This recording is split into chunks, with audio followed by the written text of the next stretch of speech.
Promo alert, promo alert, promo alert. Today is NBA King David.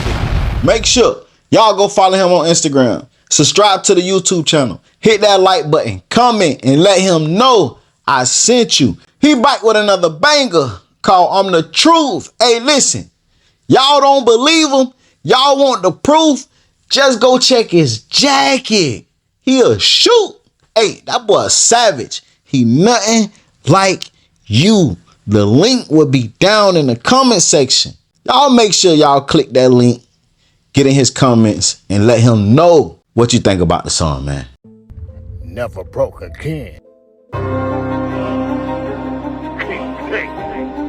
the truth, nigga, I'm not like you. Nigga, you rap fake shit, I rap what I do. Nigga, I'm the fucking truth. Since I was a youth, corrupted you with obstructed views on the streets, I was sucked into.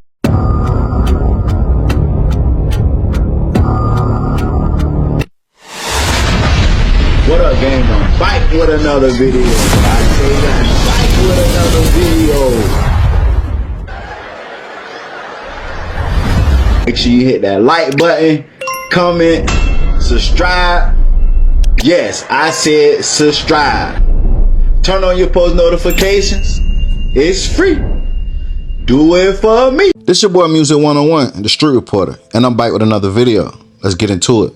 I just dropped a video of Ksoo's sister responding to Lil Buck, aka Charles McCormick family, mad that she posted pictures of Ksoo and Scotty saying freedom.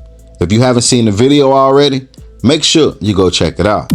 Something I noticed a few days ago, she spoke out about Ksoo's father, Blue, aka Abdul Robinson Sr.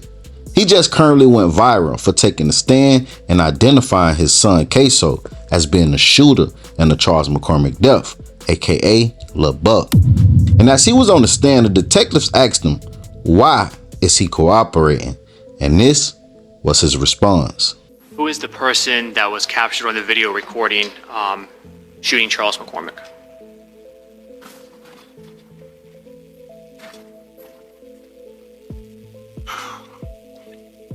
My son. What's your son's name? King. Now, though some people may not believe it, even though you sat here and testified here today, do you still love your family? Objection and relevance. Overruled. Yes. Is this easy for you to do?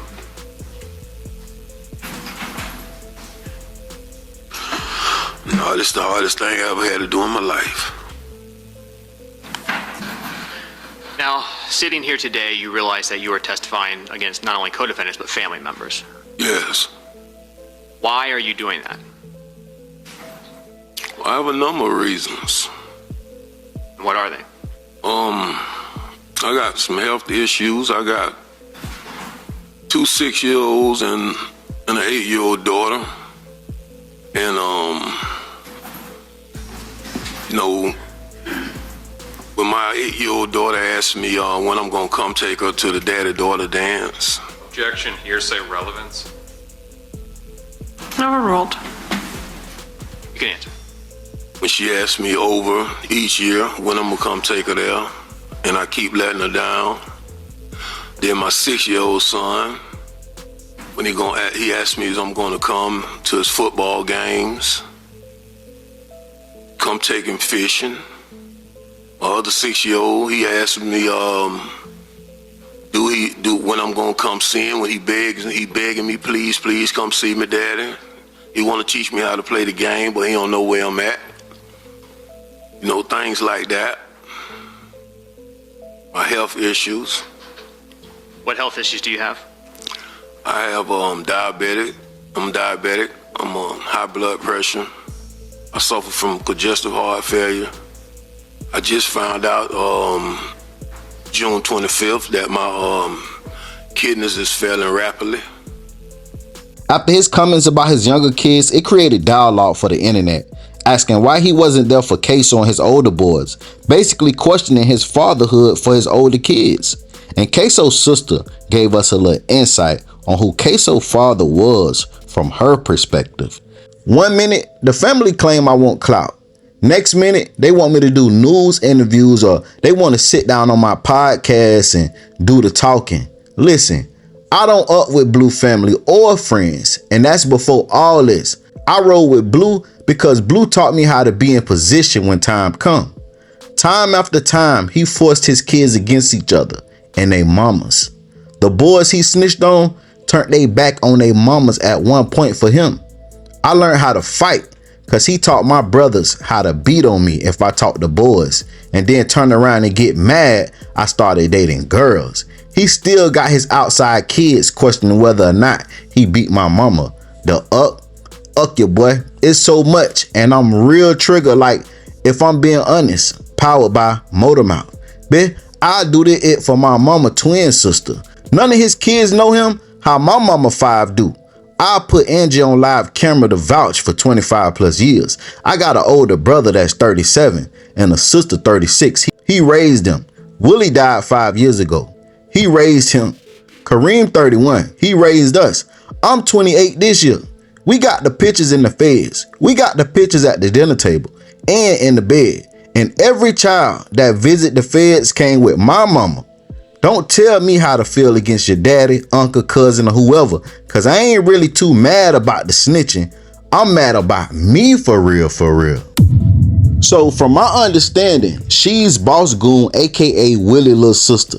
Ksoo father was dating her and Willie mother, which made Willie his stepson and Ksoo stepbrother. So this young lady is basically speaking the Blue side of the family, saying, listen, I got the right to feel the way I feel about Blue, aka Abdul Robinson Sr. So don't try to tell me who he is or what I can't say about him, because I know firsthand. She also went on to say that Ksoo father once turned the boys against their mothers and they chose him. So that just shows what kind of influence Ksoo father had in their life. And that was one of the questions. Well, he wanted to be there for the little kids so bad. Why he wasn't there for the older kids? He was.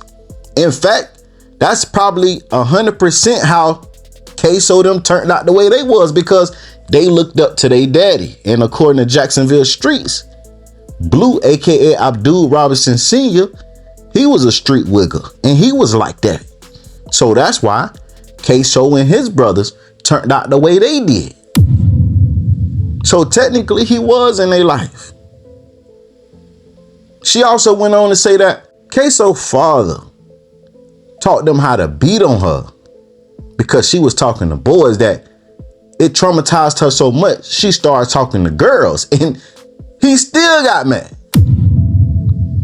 Like, this woman right here is facing a lot of trauma, and this trial triggered some of that trauma, as you can see. But y'all get in the comments and tell me what you think, man. Like, comment, subscribe, turn on all post notifications.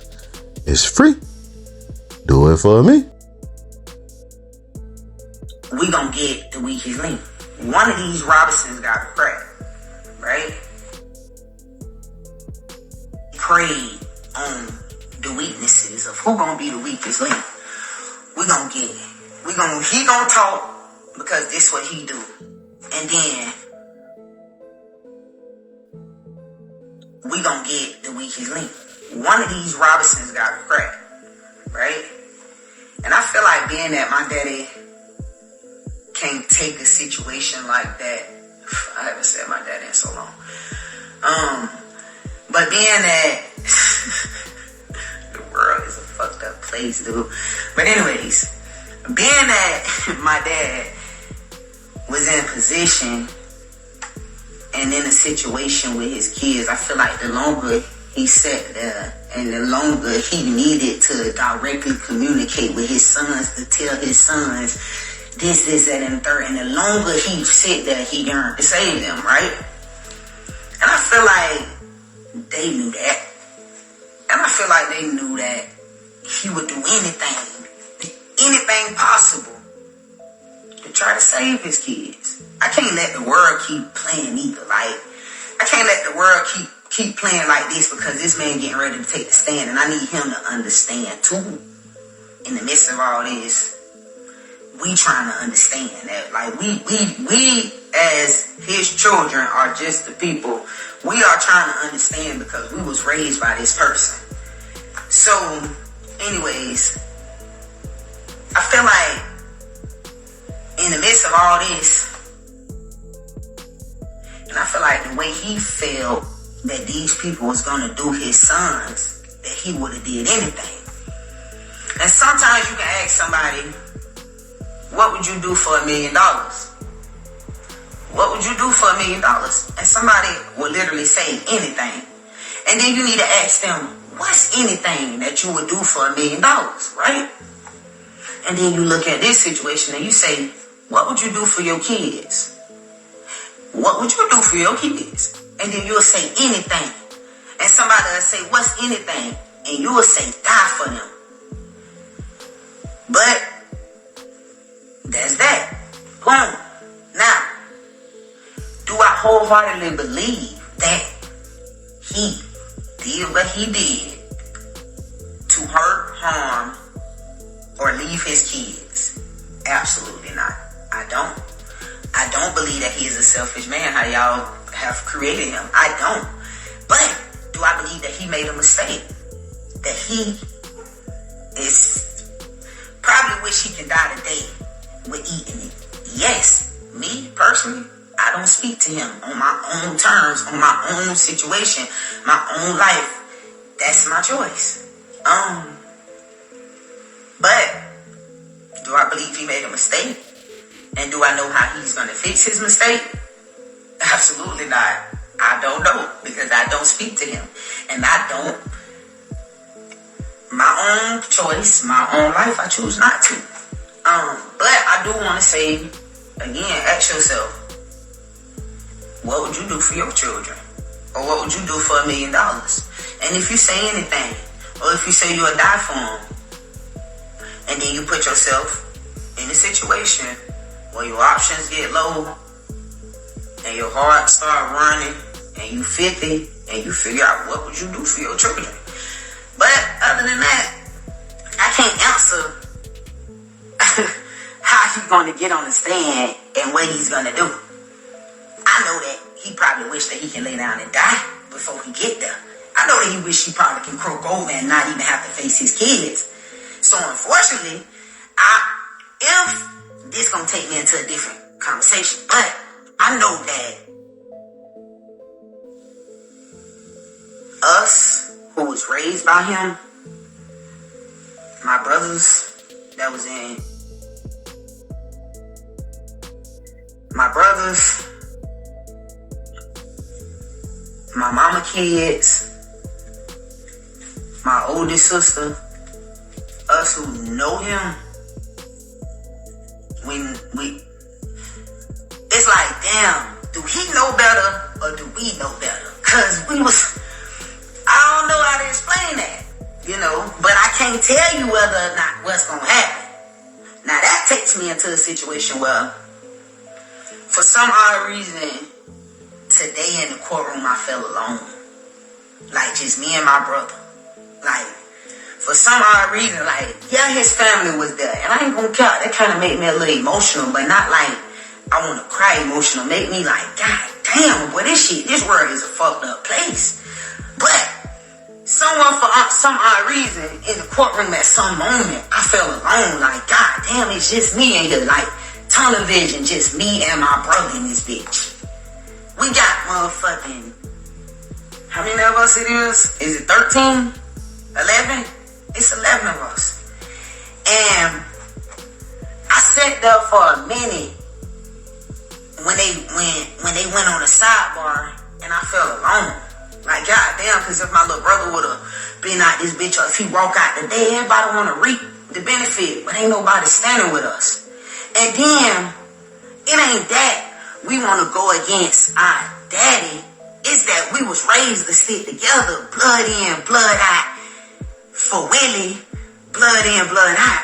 and I felt alone for some odd reason in this courtroom because it was just me and my brother. Like, his people was there. My little brother Bud, like, his mama's side was there. They rolled with him, right? But it wasn't no Robinsons who bleed this shit in there. And it was like, damn, I swear to God, I sat in that bitch. I sat in the chair for a moment. I got so emotional because I was like, what the fuck? I'm talking about life or death, do or die for your people. I'm talking about, we was raised like, dude, I'm talking about, we was, like, if you my nigga, you my nigga then. Like this us. And for some odd reason, even sitting in the courtroom, I'm just trying to figure out who gonna walk in the courtroom with this man. Who? I'm trying to figure out, cause we can't be wrong for how we was raised. You feel me? Like, we can't be wrong for how we was raised, or we can't be wrong for the way we was taught, cause we was just babies. So I'm trying to figure out who's staying with us. But that take us into a whole different, that take us into a whole different thing, you feel me? Like, 2,000 years later.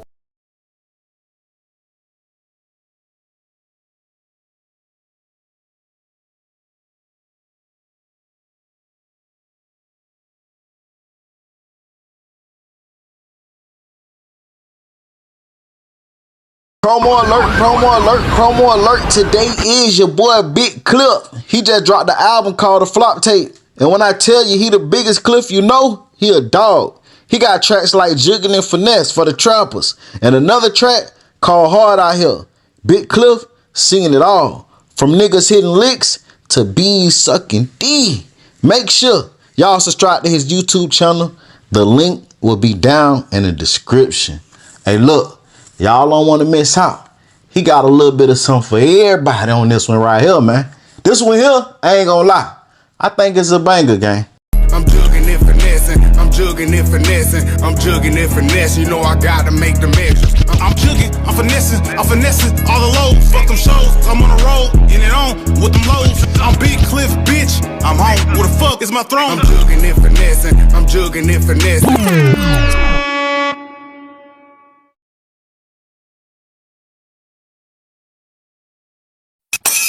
Hey, do me a favor. Look down right there to the bottom left and hit that like button for me. Hit that like button right there. I appreciate it. Now continue watching. Promo alert. If you need promo, DM me on Instagram at music101CEO. $30 for one promo video on my YouTube. $50 for 3 promo videos on my YouTube, $70 for 6 promo videos on my YouTube, and $130 for 12 promo videos on my YouTube channel. Make sure y'all tap in and get that promo if you want to win.